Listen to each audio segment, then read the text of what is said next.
Sur France Info, bonjour Pierre-Olivier Variot. Bonjour madame. Président de l'Union des syndicats des pharmaciens d'officine, l'USPO. Vous êtes pharmacien vous-même à Plombières-les-Dijon, en Côte d'Or. Merci d'être avec nous sur France Info. Depuis plusieurs jours, on voit des messages de parents inquiets, notamment sur les réseaux sociaux, qui disent on ne trouve plus de Doliprane pour enfants en pharmacie. Est-ce qu'il y a une pénurie ? Alors il y a une tension d'approvisionnement qui maintenant se transforme petit à petit en pénurie, oui, essentiellement sur les formes pédiatriques du Doliprane et du paracétamol. Et alors, que conseillez-vous aux parents qui viennent vous voir ? Eh bien, alors on a la possibilité en fonction du poids de l'enfant de basculer sur des formes qui sont des formes plus réservées à l'adulte ou des sachets, ce qui permet de pouvoir combler le manque. Alors on est livré en médicaments, mais on est livré de façon très très partielle. On est livré. Moi j'ai un carton que je viens de recevoir. Ça fait 12 jours que je l'attendais, mais je viens de le recevoir ce matin. Et puis on a la possibilité de transposer sur de l'Advil en sirop ou éventuellement de l'Aspégique nourrisson si l'enfant n'a pas de contre-indication à prendre ce médicament. Vous me dites là, j'attendais ce carton depuis 12 jours. Ça veut dire que vous perdez du temps aussi à chercher Ah, c'est énorme. Effectivement, alors ça n'est pas dû qu'au paracétamol, mais aux ruptures en général qui explosent depuis le début de l'année. Et il y a de ça 2 ans, on estimait qu'il fallait à peu près 6 heures de temps pharmacien pour trouver les médicaments qui étaient en rupture. Aujourd'hui, c'est multiplié par 3 ou 4 le temps que l'on passe pour chercher les médicaments qui vont manquer pour les traitements des patients. Et comment s'explique-t-on ces tensions qui, me dites-vous, pour les formes pédiatriques du Doliprane se transforment en pénurie, sachant que chez Sanofi, on nous dit des tensions existent en raison d'une surconsommation liée entre Covid et en ce moment aux maladies hivernales. Alors oui, la surconsommation existe, c'est une des raisons des ruptures effectivement. Mais la surconsommation, elle a surtout été due à cet été où il y a eu une consommation de paracétamol dans le monde entier à cause de la Covid, à cause de la crise sanitaire, et cette surconsommation a fait qu'on n'a pas pu refaire les stocks dont on se servait de l'été pour reconstituer les stocks. Maintenant, si vous voulez, ça n'explique pas tout malheureusement. Il y a des tensions d'approvisionnement, il y a aussi des mouvements sociaux chez Sanofi qui font que les camions ne partent pas et ne peuvent pas livrer les pharmacies. Donc tout ça mis l'un au bout de l'autre font que on arrive en tension. Et puis on a aussi des tensions sur le verre et le flacon de verre. On n'est pas approvisionné suffisamment pour pouvoir fabriquer des flacons qui vont contenir la suspension. Vous évoquiez d'autres molécules, d'autres médicaments sur lesquels il existe des tensions, Pierre-Olivier Variot ?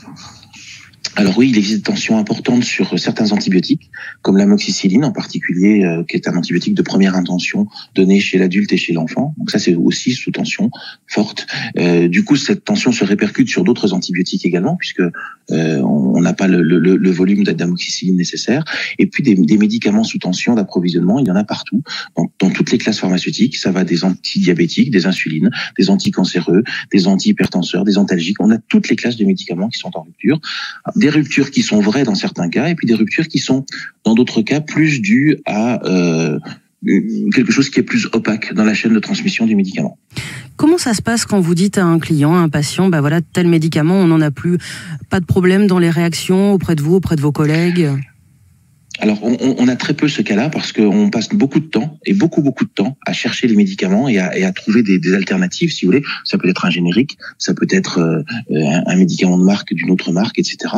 Donc ça arrive très rarement. Et quand ça arrive, on le fait avec l'accord du médecin pour changer de médicaments, en restant dans la même classe thérapeutique si possible, en tout cas dans la même indication thérapeutique. Mais c'est compliqué et le patient, parfois, c'est source d'inquiétude pour lui. Plus largement, quels conseils vous pouvez donner aux auditeurs de France Info ? On évite de faire des stocks en prévision au cas où ? Oui, surtout pas, parce que déjà quand on est en tension d'approvisionnement, si en plus on se met à faire des stocks, on va vraiment créer une pénurie. Donc il faut pas.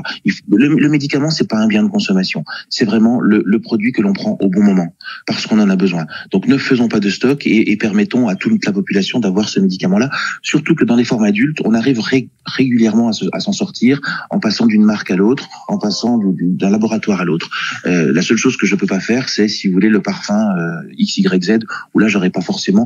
Mais c'est pas ça qu'on demande à un médicament. Ce qu'on demande à un médicament, c'est de se soigner. J'entends que le téléphone sonne en continu dans votre officine, Pierre-Olivier Variot. J'ai juste une dernière question sur les rappels du vaccin Covid.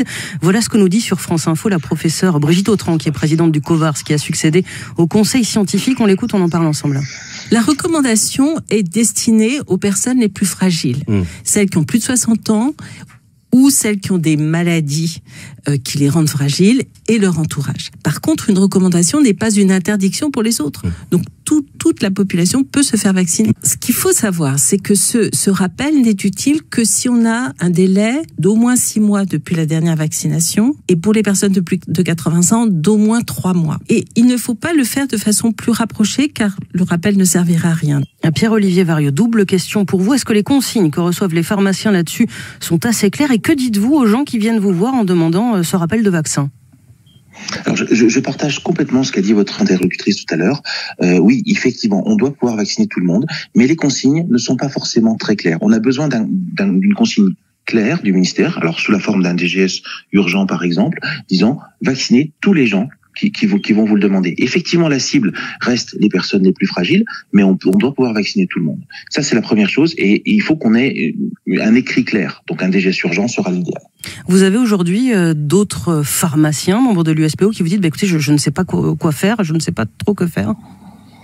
Alors, on a des pharmaciens qui nous interrogent en disant on a bien compris que s'il restait des doses dans un flacon, plutôt que de le jeter, on vaccinait toutes les personnes qui le souhaitaient. Par contre, est-ce que je peux ouvrir un flacon si j'ai un monsieur de 45, 50 ans, une dame de 55 ans qui décide de se faire vacciner dans le but de protéger les personnes les plus fragiles qui vont arriver parce qu'elles vont les côtoyer durant les fêtes de Noël?